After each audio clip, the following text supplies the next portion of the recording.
Voilà, merci beaucoup, mesdames et messieurs de la presse.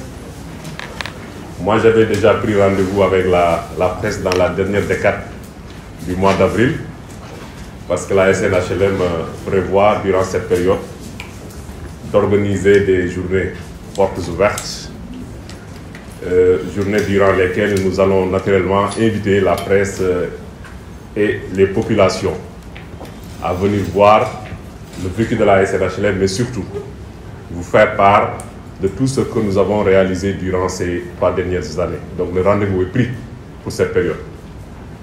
Mais cette intervention que vous venez de voir a exigé de nous des éclaircissements et des clarifications. Aujourd'hui, je pense que le contexte mondial étant ce qu'il est, il n'est plus permis de laisser passer certaines choses. Il s'agit de quoi? Le site en question est un site de la SNHLM. Le lotissement en question est un lotissement qui date de 1987. 1987, certains d'entre vous n'étaient pas encore nés. Moi-même, je pense que j'étais au collège. Et ce lotissement a été constitué de 6000 parcelles, des équipements collectifs. Les équipements collectifs s'entend tout ce qui est marché, tout ce qui est école, tout ce qui est stade, bref, tout ce qui est infrastructure sociale de base qui permet aux populations d'avoir accès à certaines prestations.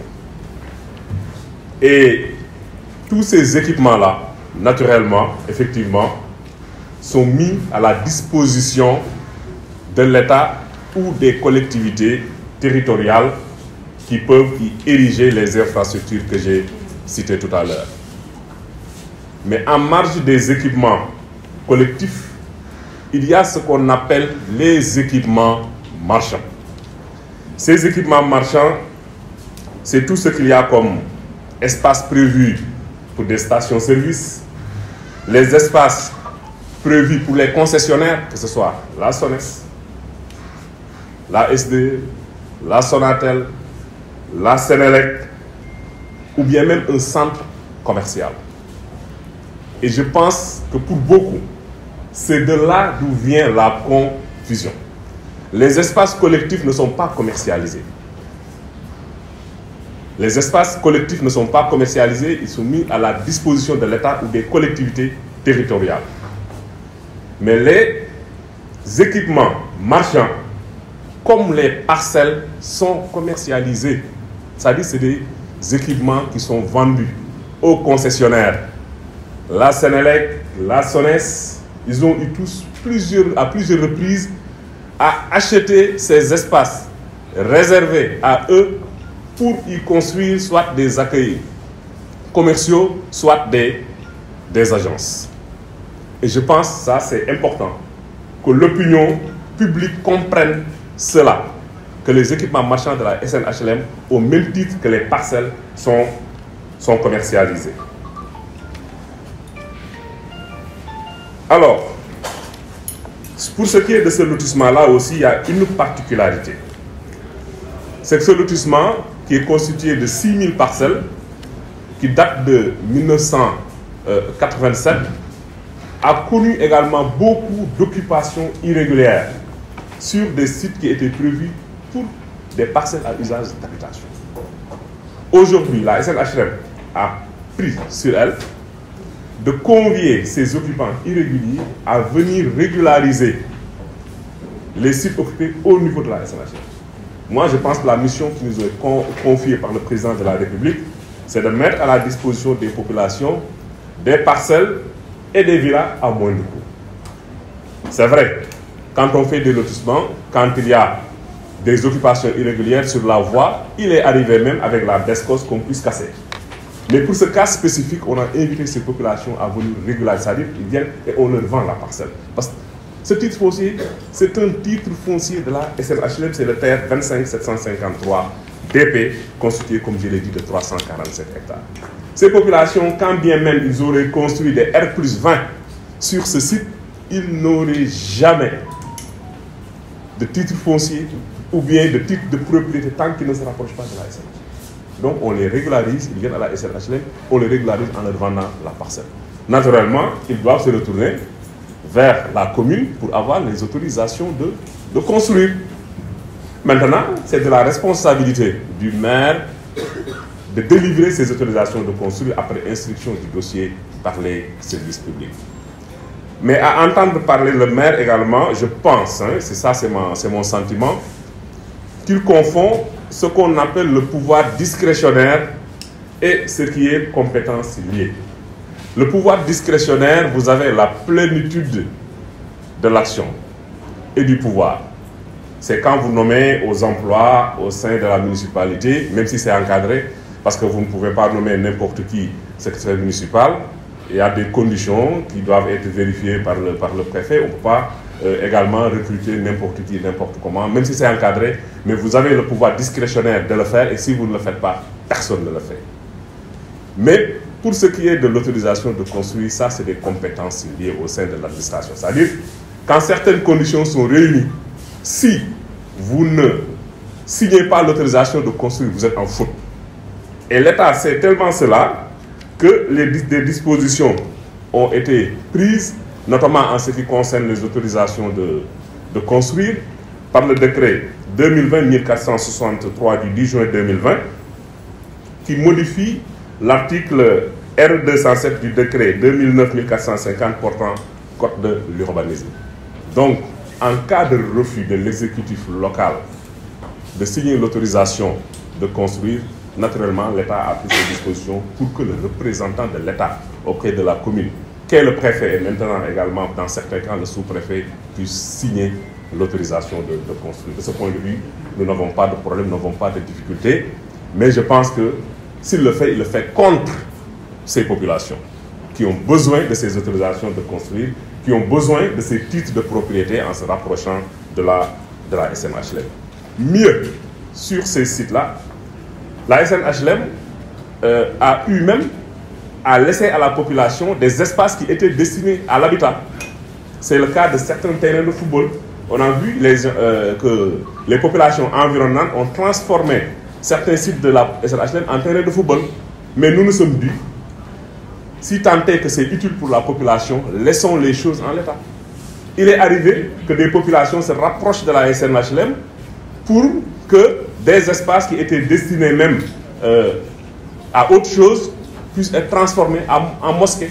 Et ce qu'on fait en ce cas-là, on se rapproche de l'autorité administrative, de l'urbanisme et on opère des changements de destination pour leur permettre d'avoir un terrain de football ou bien d'avoir une mosquée. Et je voudrais également inviter le maire pour lui dire que le maire, avant d'être acteur politique, est d'abord un agent de l'État. C'est pourquoi je voudrais saluer la démarche du président du conseil départemental de Keur Massar, qui n'est pas du même bord politique que nous, parce que peut-être ils sont en train de voir que le directeur général de la SNHLM, Mamadou Zoumbeng, est un militant de l'APR, c'est vrai. Le président du conseil départemental, on n'est pas du même bord politique, mais il s'est rapproché de la SNHLM, nous nous sommes vus, nous avons discuté en bon républicain, et nous sommes en train de lui trouver un espace pour lui ériger le conseil départemental.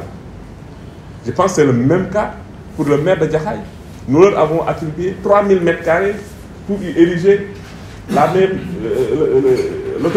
de ville.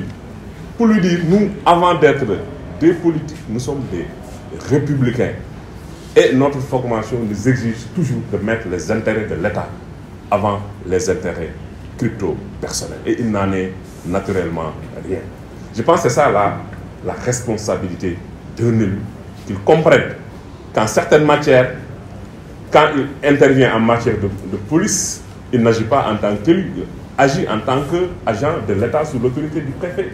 Quand il intervient en matière d'état civil, il n'intervient pas en tant qu'élu, il intervient en tant qu'agent de l'État sous l'autorité du procureur de la République. Quand il intervient pour signer des autorisations de construire, ce n'est pas pour rien que cette autorisation-là est soumise à l'approbation préalable, en tout cas pour tout ce qui est acte domanial, du préfet, du représentant de l'État, avant que ce ne soit exécutoire. Donc, je pense qu'il faut qu'il sache raison garder, qu'il se calme un peu, qu'il comprenne que nous, on n'est pas là en tant que politique, on est là en tant que directeur général d'une société qui a une mission de service public. Et je pense que la logique voudrait, comme beaucoup de maires l'ont fait, de se rapprocher de la SNHLM pour discuter. Vous savez, le quartier HLM que nous avons ici à Dakar, j'ai salué également la démarche du maire sortant qui était venu nous voir, qu'on puisse discuter, parce qu'il y avait des empiètements de la SNHLM sur certains titres de la mairie. La mairie également pour son centre commercial. Quand la mairie est allée pour avoir son autorisation de construire, on les a retournés à la SNHLM parce que c'était un titre de la SNHLM. Et pourtant, c'est un équipement marchand, mais qu'on n'a même pas commercialisé, mais qu'on a fini par mettre gracieusement à la disposition de la mairie. C'est nous, dans cette démarche-là, que nous sommes. Maintenant, au-delà de tout, je pense qu'il y a eu quand même des attaques personnelles, crypto-personnelles, vous tous vous avez suivi avec nous pour ces accusations très graves. Et je défie quiconque de démontrer à la face du monde que le directeur général que je suis depuis octobre 2019 a morcelé un équipement pour en faire des parcelles ou bien pour les vendre. D'abord, en morcelant des équipements, nous, on serait en faute. Première faute. Deuxième faute est de mettre l'argent dans notre poche, c'est ce qu'il a dit, pour faire de la politique. J'espère tout simplement qu'il sera assez courageux, j'espère qu'il sera assez outillé pour que devant les juridictions, il puisse répondre de ces accusations en apportant les preuves, je ne dirais pas de ces allégations, mais de ces affirmations. Je pense que notre honneur sera lavé devant les juridictions, il n'a qu'à se préparer pour ça. Ces affirmations-là, il n'a qu'à, devant les juridictions, démontrer que ce qu'il a dit est vrai, que le directeur général, Mamadou Simbeng, a morcelé des équipements et qu'il a vendu et qu'il n'a même pas versé l'argent à la SNHLM, il a mis l'argent dans sa poche pour faire de la politique. Personne ne lui a demandé de faire cette sortie et de dire cela. Il l'a dit, il n'a qu'à assumer ses responsabilités. Voilà, mesdames et messieurs, ce que je tenais à vous dire.